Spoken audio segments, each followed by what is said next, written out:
आज की यह कहानी गौतम बुद्ध के जीवन से जुड़ी एक सच्ची कहानी पर आधारित है। यह कहानी एक सन्यासी, एक चोर और एक वेश्या की कहानी है जो हमें बहुत कुछ सिखा के जाएगी। तो आपसे रिक्वेस्ट है कि वीडियो को अंत तक जरूर देखें और हमारे इस वीडियो को लाइक करके और हमारे चैनल को सब्सक्राइब करके नोटिफिकेशन जरूर ऑन कर लें। तो चलिए कहानी को शुरू करते हैं। गौतम बुद्ध जब भी अपना प्रवचन समाप्त करते हैं, अपने शिष्यों को 3 बार समझाते हैं और कहते हैं कि जाओ अब अपना अपना काम करो। उनका एक प्रिय भिक्षु था जिसका नाम आनंद था। उसे यह बात अजीब सी लगती कि रोज रोज उसी बात को कहने का क्या मतलब है, और जब एक दिन उससे रहा नहीं गया तो उसने उन्हें टोक दिया। बुद्ध धीरे से मुस्कुराए और बोले, आनंद, तुम्हारा कहना अपनी जगह पर सही है कि भिक्षु को रोज रोज क्या समझाना कि जाओ अब अपना अपना काम करो। पर शायद तुमने यह बात ध्यान नहीं दिया कि धर्म सभा में सिर्फ भिक्षु ही नहीं, आसपास की बस्तियों के बहुत से लोग भी आते हैं। उनमें से बहुत से लोग ऐसे होते हैं जो पहली बार आए होते हैं। तो उनके लिए मैं यह बात 3 बार दोहराता हूँ, पर यह स्पष्टीकरण भी आनंद के पल्ले नहीं पड़ा। इस पर बुद्ध बोले, आनंद, आज की सभा में जितने लोग बैठे थे उनमें सन्यासी तो बहुत सारे थे, पर एक चोर और एक वेश्या भी थे।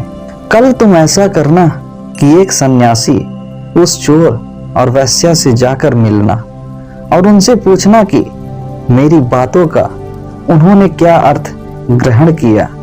यह सुनकर आनंद और आश्चर्यचकित हुआ कि इतने लोगों की भीड़ में बुद्ध ने चोर और वेश्या को एक नजर में कैसे पहचाना, और भला मैं कैसे जानूंगा कि वह चोर और वेश्या कहाँ रहते हैं। बुद्ध उसके मन की बात समझ गए। उन्होंने आनंद को चोर और वेश्या के बारे में बताया और जाकर आराम करने को कहा। आनंद ने जैसे तैसे उत्सुकता में वह रात काटी और अगले दिन सुबह सुबह तहकीकात के लिए निकल पड़ा।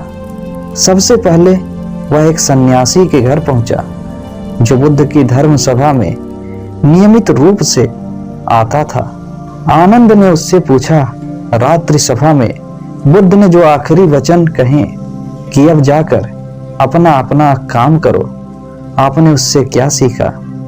इस पर वह भिक्षु बोला, इसमें सीखने वाली क्या बात है? भिक्षु का नित्य कर्म है शाम को ध्यान, अल्प भोजन और विश्राम। मैंने कल भी वही किया। आनंद को पता था कि सन्यासी से उसे यही उत्तर प्राप्त होगा, अतः वह मुस्कुराया और चोर के घर की ओर चल पड़ा। पूछते पूछते वह चोर के घर पहुंचा। चोर उस समय सो रहा था। उसे उसके घर वालों ने जगाया और बताया कि भिक्षु आनंद उससे मिलने आए हैं।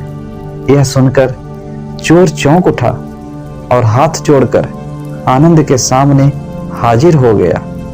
आनंद ने अपना सवाल दोहराया, रात्रि सभा में बुद्ध ने जो आखिरी वचन कहे कि अब जाकर अपना अपना काम करो, आपने उससे क्या सीखा?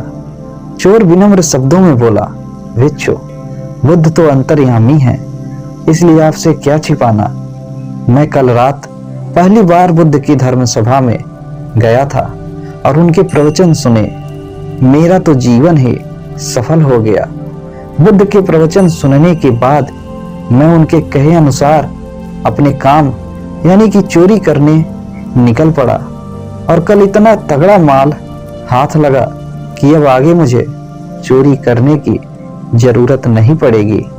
अब मैं अपना जीवन आराम से काट सकूंगा। चोर की बात सुनकर आनंद हैरान रह गया। वह वहां से उठा और वेश्या के घर की ओर चल पड़ा। वेश्या आनंद को देखते ही पहचान गई। उसने आनंद को प्रेम पूर्वक घर के भीतर बुलाया और उनके लिए जलपान लेकर आई। जलपान ग्रहण करने के बाद आनंद ने वेश्या के सामने भी अपना सवाल दोहराया। यह सुनकर वेश्या बोली, भिक्षु, भगवान बुद्ध ने अपने प्रवचन के अंत में कहा कि जाओ अब अपना अपना काम करो। सो प्रवचन के बाद मैं अपने घर आई और अपनी नाच गाने की महफिल सजाई, लेकिन बुद्ध के आशीर्वाद से कल की जैसी महफिल तो कभी नहीं सजी। कल मेरी महफिल में कई बड़े बड़े राजे महाराजे पधारे थे। उन लोगों ने प्रसन्न होकर इतना धन धान्य मुझे दिया कि अब मुझे धन के लिए ये कर्म करने की आवश्यकता ही नहीं पड़ेगी। आनंद के आश्चर्य की सीमा न रही। वह वहां से वापस महात्मा बुद्ध के पास गया। उसने बुद्ध को जाकर प्रणाम किया और उन्हें सारी बातें कह सुनाई। बुद्ध बोले, आनंद, इस संसार में जितने भी व्यक्ति हैं सबके मस्तिष्क अलग अलग हैं। वे सभी लोग अपनी बुद्धि और क्षमता के अनुसार ही हर बात का मतलब निकालते हैं। इसलिए मैं अपनी इस बात को 3 बार कहता हूं कि जाओ अब अपना अपना काम करो। इसके पीछे मेरी सोच यही है कि किसी के समझने में कहीं कोई कमी न रह जाए। लेकिन इसके बाद भी लोग उस बात का मतलब अपने अपने हिसाब से समझते हैं और इसका कोई उपाय भी नहीं है। इसलिए ये सृष्टि ही ऐसी है। हम इसे बदलने के लिए लोगों को प्रेरित तो कर सकते हैं, पर हमारी बातों का कितना असर उन पर होगा यह कोई नहीं जानता। इसलिए मैं सभी के साथ एक समान व्यवहार करता हूँ और सभी को एक समान अपना अपना कार्य करते रहने के लिए प्रेरित करता हूँ। उम्मीद है कि गौतम बुद्ध की यह कहानी आपको जरूर पसंद आई होगी। तो वीडियो को लाइक करके और हमारे इस चैनल को सब्सक्राइब जरूर कर लें। धन्यवाद।